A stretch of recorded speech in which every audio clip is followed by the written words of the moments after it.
Hello दोस्तों। मैं गौरव राजपूत और आज मैं आप लोगों के समक्ष एक बात रखना चाहता हूँ।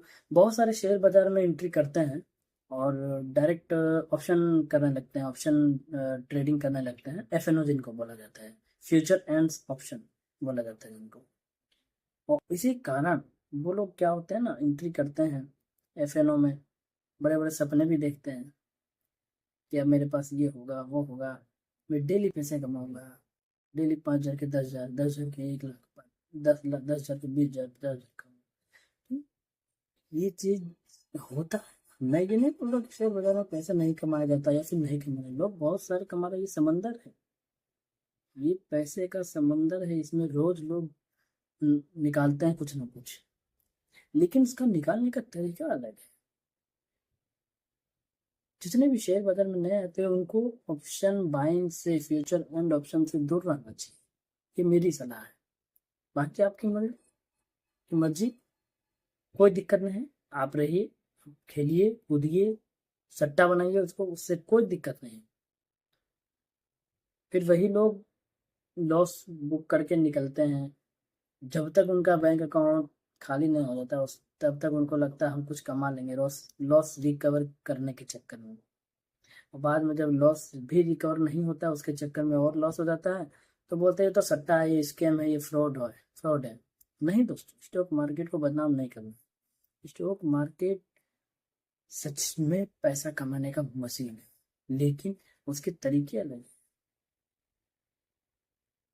आप स्टॉक मार्केट में जो नए आए हैं उनको सबसे पहले म्यूचुअल फंड्स हो गया, ईटीएफ हो गया, निफ्टी 50 का ईटीएफ हो गया, निफ्टी 20 का ईटीएफ हो गया, ये सब समझना होगा कि क्या होता है। ये सब में दिमाग लगाना होगा।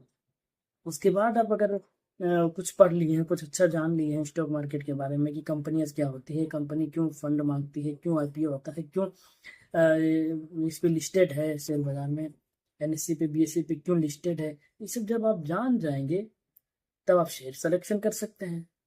फिर जब शेयर सिलेक्शन हुआ, उसमें आप पैसे कमाने लगे, उसके बारे में आप जान गए, तो उसके बाद आता है ऑप्शन सेलिंग का, कि आप ऑप्शन सेलिंग कर सकते हैं। ये भी कर लिए, बहुत इसमें भी समय गुजार लिया अपने, अच्छे पैसे कमाने लगे। तब उसमें आता है ऑप्शन बाइंग। लेकिन आजकल नए ट्रेडर क्या करते हैं, नए स्टॉक मार्केट शेयर बाजार में जो डीमेट अकाउंट खोल रहे हैं, वो डायरेक्ट ऑप्शन बाइंग करते हैं, जो कि नहीं करना चाहिए। सबसे बड़ा जोखिम वही है। शेयर बाजार तो जोखिम था ही नहीं, है ही। लेकिन शेयर बाजार में सबसे ज्यादा जोखिम अगर किसी में है तो एफ एन ओ में है। इतना जान लीजिए दोस्तों, इससे आपको दूर रहना है। मैं अपना अनुभव बता रहा हूँ, 2 ढाई साल का मेरा भी अनुभव है। ऑप्शन ट्रेडिंग से दूर रहना है, इतना जान लीजिए। उससे दूर रहने पर आप कंपनी को समझिए, म्यूचुअल फंड्स क्या होती है, कहाँ कहाँ पैसा लगा रही है, उनकी होल्डिंग समझाइए, कितना परसेंट किस में लगाया, क्या है नहीं है, मार्केट कैप क्या होती है, शेयर का पी रेशियो क्या होता है, आरओसी क्या होता है, आरओई क्या होता है, डेब्ट इक्विटी क्या होता है, ईपीएस क्या होता है, डिविडेंड यील्ड क्या होता है। ये सब आपको समझना होगा दोस्तों, तब तो आप पैसे कमाने के बारे में सोचेंगे। तो यही चीज आपको समझना होगा। मान के चलिए आपको ट्रेंगल है, और ट्रेंगल के बारे में आपसे मैं पूछ लूँ कुछ क्वेश्चंस, और ट्रेंगल के बारे में आपको परिभाषा नहीं पता है ना, वो क्या होता है ये भी नहीं पता है, कि कितनी डिग्री का कोण उसमें बनता है ये भी आपको नहीं पता है, तो आप कैसे उस क्वेश्चन को सॉल्व करेंगे? नहीं कर पाएंगे। इसीलिए आप ट्रेंगल को पढ़ना होगा कि वो होता क्या है। वही उसी तरीके से इसका भी बेसिक है, बेसिक को समझना होगा आपको। बिना समझे यहाँ पैसे नहीं कमाए जा सकते, ये शॉर्टकट कोई तरीका नहीं है।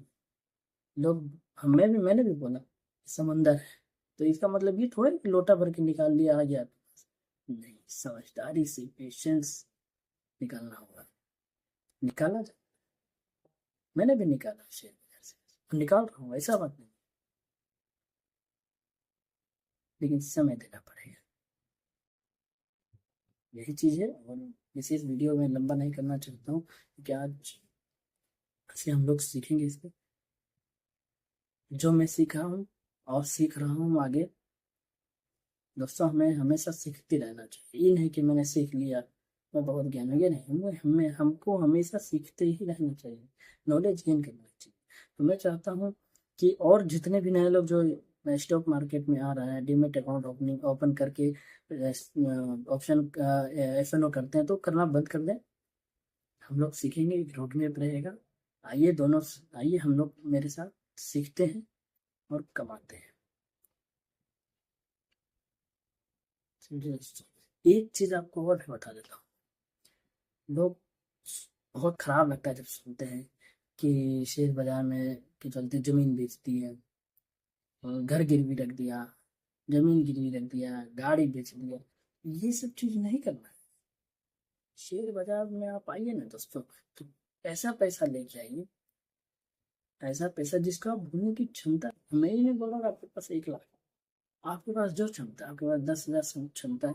क्यों? क्योंकि इसमें डालना, डाल के छोड़ना होगा। ये नहीं है कि आज डाला, अपने 2 दिन 4 दिन बाद निकाल लिया, डबल 3 दिन में आ गया। ये नहीं होता, समय देना पड़ता है, 1 महीने, 2 महीने, 6 महीने, साल भर समय देना पड़ेगा। उस पैसे से ये नहीं कि किसी से उधारी मांगे, किसी से कर्ज ला के। बहुत सारे केस आते हैं, पेपर में मैंने देखा, टीवी में आते हैं, न्यूज, सोशल मीडिया पर आते हैं, किसी उन्होंने आत्महत्या कर ली है कर्ज के कारण। लेकिन वो सब ऐसे ऑप्शन ट्रेडिंग में ज्यादा लॉस करते हैं, लेकिन कुछ लोग इसमें भी करते हैं, स्टॉक सिलेक्शन में भी। तो उसी को आज मैं आज से समझाना चाह रहा हूँ। आज से सीरीज चालू होगा, मतलब कुछ ना कुछ सिखाना है बस। डायरेक्ट शेयर बाजार में नहीं कूद जाना, डायरेक्ट किसी कंपनी में पैसे नहीं लगाने। बस मैं इतना रिक्वेस्ट करूंगा, कम से कम ऑप्शन ऑप्शन बाइंग से दूर रहिए बस। हाथ जोड़ के विनती करता हूँ, बहुत बर्बाद होते हैं। और वही लोग शेयर बाजार को स्कैम और फ्रॉड भी बोलते हैं, तो उससे दूर रहिए। वो भी करना चाहता है आदमी, करता, ऐसा बात नहीं है, लेकिन नॉलेज लेने के बाद, समय देने के बाद, समय। लेकिन इस हर चीज का रिस्क प्रोबेबिलिटी रहता है, उसमें रिस्क प्रोबेबिलिटी ज्यादा है। से भी खुद बोलता है कि 100 में से 98%, 99 की 95% लॉस में बुक कर लेते हैं, लॉस मतलब लॉस में रहता है।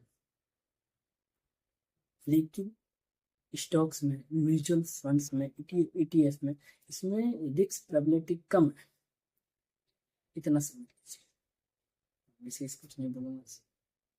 आइए मेरे चैनल ज्वाइन करिए, सब्सक्राइब करिए, और आज से सीखना शुरू करते हैं। कल से कुछ ना कुछ step by step road map बनाऊंगा, सीखते रहना है। थैंक यू दोस्तों।